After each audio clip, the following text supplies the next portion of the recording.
during the course of these proceedings, people have been talking about an aging workforce.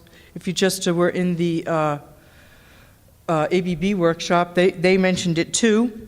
Our friends at BASF shared this statistic with us about how many people were going to retire in their organization. So between 60 and 80% of their workforce is expected to reach retirement age within 5 years. I believe there's probably similar statistics in the power industry, and I'd venture to say probably in oil and gas and others as well. So things are changing, they're changing rapidly.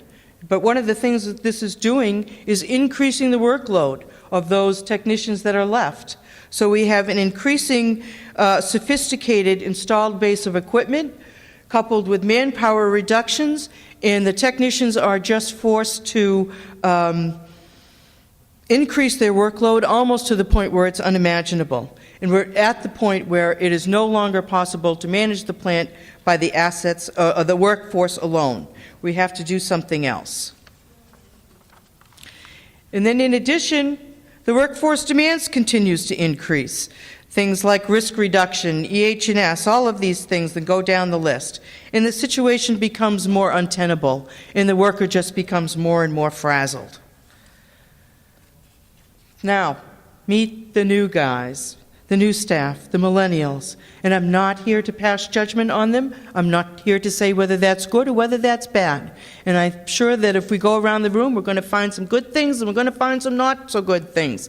The point I'm trying to make is it's going to change, it's going to be different.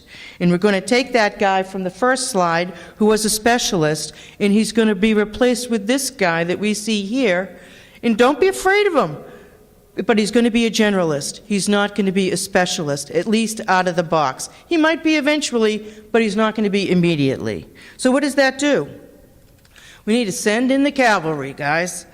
So we're going to cry uncle. We're not going to throw up our hands. We're going to put technology to work to fill that skills gap and get that information off of the plant floor up into where it needs to go so that we can continue to operate and be profitable at the same time.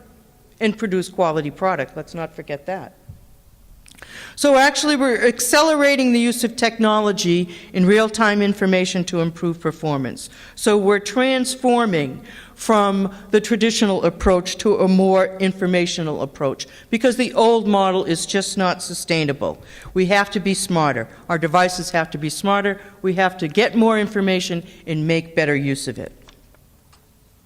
So we're moving to this information-driven manufacturing model so that the way that we collect information and if we need to condition it and the way we distribute it and visualize it and analyze it and apply it is all going to change. If you heard the keynote speech this morning, I actually was more motivated by that than the NASA one. I thought the NASA one was good, but I could relate to this gentleman from Castrol this morning more than the NASA guy. So we need to be smarter.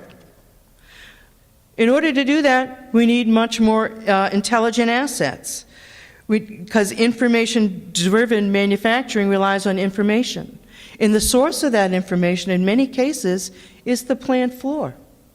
It's the source of decision-making for all types of decisions, not just production, not just maintenance, but it's supply chain. And it's where are we going to invest? And all the way up the chain, the source is the plant floor.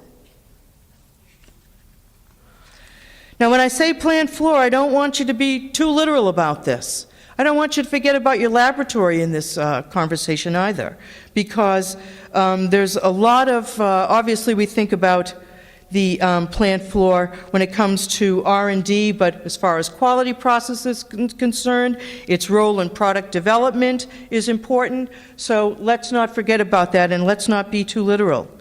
So again, we need to get more from the plant floor because it is the source of the information.